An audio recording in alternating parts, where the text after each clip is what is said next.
Hey everybody, in today's video I'm going to be talking about word order in Spanish. In particular, the object-verb subject or OVS order that sounds, well, completely backwards to us English speakers. Here's an example of what I'm talking about. In English, the sentence we're going to start with is, the owners paid the taxes. This is in subject-verb-object order, SVO. And this is the most commonly used word order in English, and this is what we like, right? Fortunately, it's also very common in Spanish, so we could translate this word for word in that order. We have the owners, los dueños. Paid, pagaron. The taxes, which is our object, los impuestos. Los dueños pagaron los impuestos. Subject-verb-object order, I love it. Super easy. But unfortunately, for us English speakers anyway, Spanish is a lot more flexible when it comes to word order, and you may see a sentence like this translated in object-verb-subject order, or OVS, which is completely opposite from SVO. Los impuestos los pagaron los dueños. This literally says, the taxes, them paid the owners. Definitely not a word-for-word translation, right? Oh, and in case you didn't notice, it picked up an extra los there, just before pagaron. We have los impuestos and then los pagaron. You know, back when I was early in my Spanish learning journey, this particular word order sounded like something, Yoda would say. Anyway, in this video, I'm going to be talking about that OVS order, that object, verb, subject, how they're structured, where the extra los came from in that example, and where you're going to see a lot of other words added.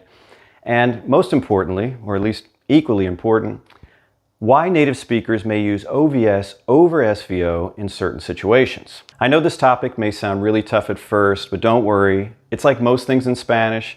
It's just a matter of learning the pattern. So let's start with that pattern, okay? Take a look at these three English sentences on the screen. The men painted the house. Juan found the money in the street.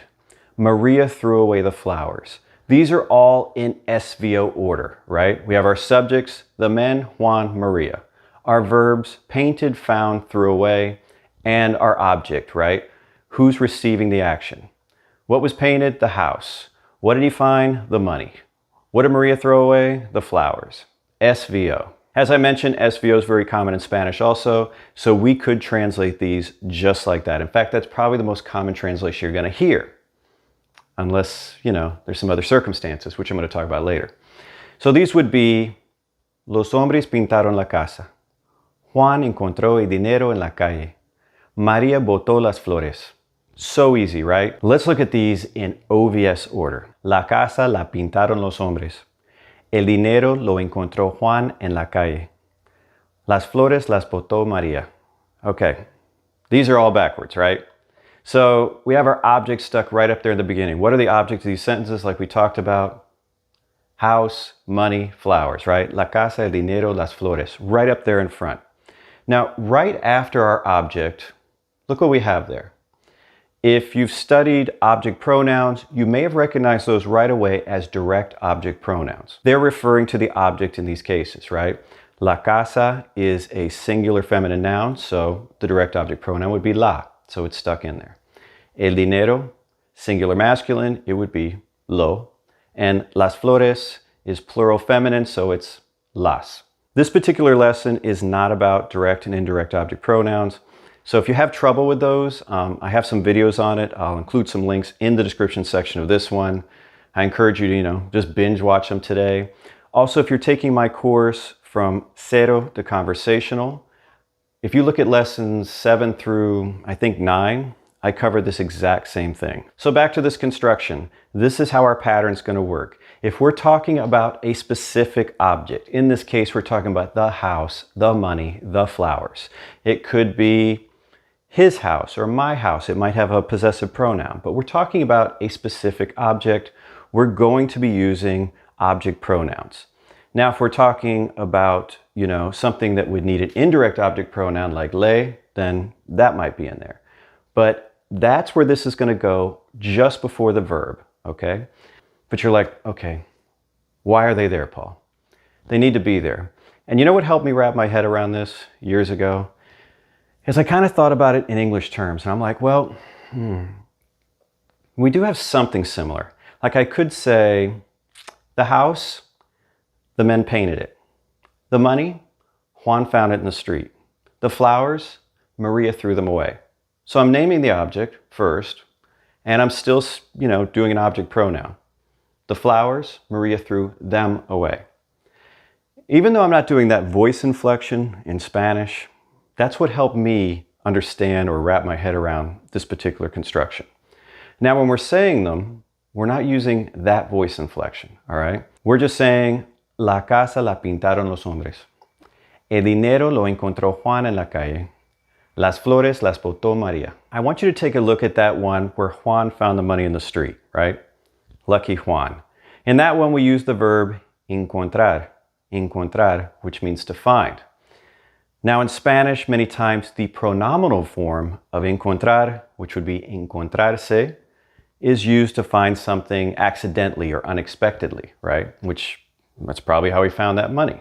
Now, before I move on, I know I throw people off with that pronominal thing because now you're looking at the screen and saying, okay, Paul, I see encontrarse, which is reflexive, right? Not pronominal. I don't know that term. Here's what you need to remember. All reflexive verbs are pronominal, but not all pronominal verbs are reflexive.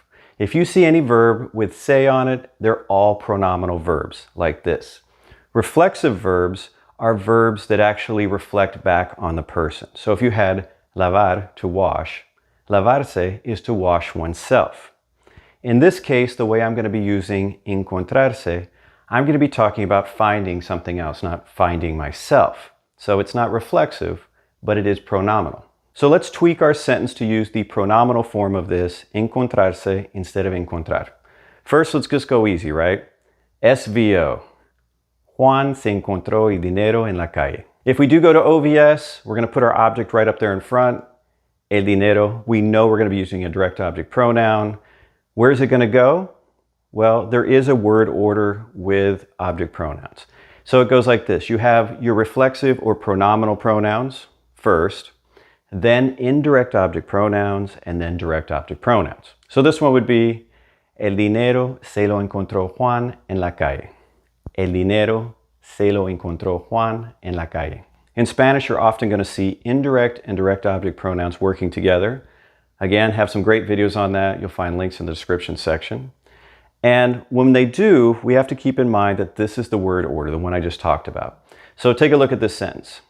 I gave the flowers to Maria. If we kept it SVO, le di las flores a María. Le di las flores a María. Pretty easy. I like that one. If we switch it to OVS, las flores se las di a María. Las flores se las di a María. That got more complex, right? So now we have a se, las, instead of a le. I talk about in that video where that se comes from. Le becomes se when it's followed by a direct object pronoun. That's how it works. It's all about patterns. So let's talk about why a native speaker might opt for OVS over SVO.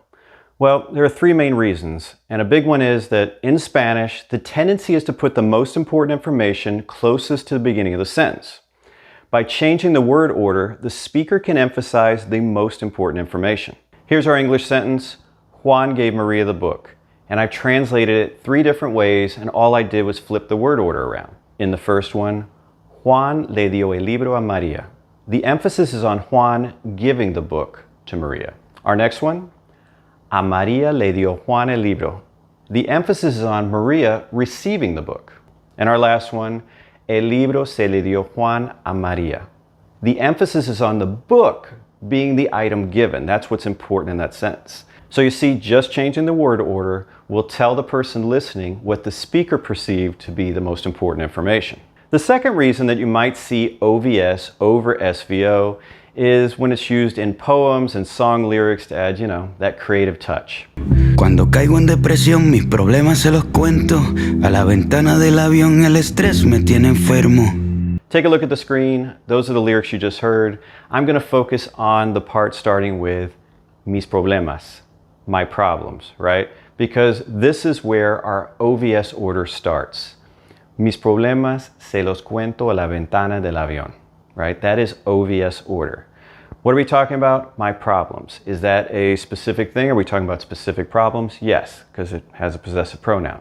Mis problemas. So what comes after it, right? You have that se right there before los.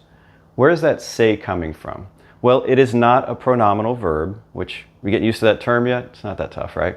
It has nothing to do with that. This is back to our indirect object pronoun, changing from a le to a se when it's followed by a direct object pronoun. Here it is los. So the le, right, that changes into a se, that's referring to I'm telling my problems to the window. That se is the to the window part. The los is referring to mis problemas. Now, it might have thrown you off that problemas ends with as. That's because it's one of the words that actually comes from the Greek.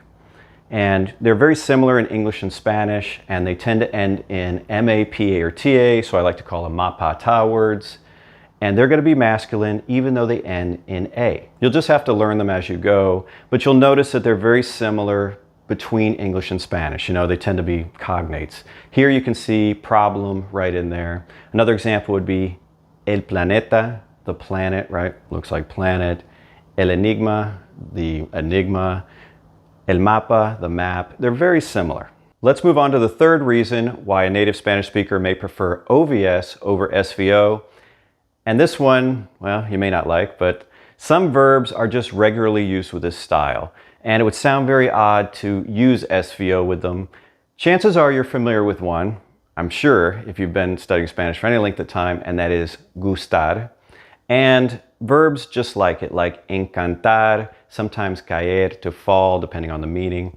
But think of it as like verbs like gustar and encantar.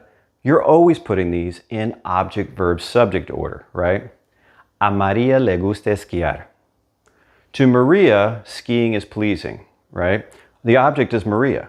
She's not the subject. She's right up there in front. You'll notice you have that le in there. What's that le? That is our object pronoun. This is an indirect object pronoun. There's our verb, gusta, and then our subject, esquiar, skiing, right? Or to ski. Another example, a Juan le encantan las fresas. What is the subject of the sentence? It's not Juan, las fresas. It's right there at the end.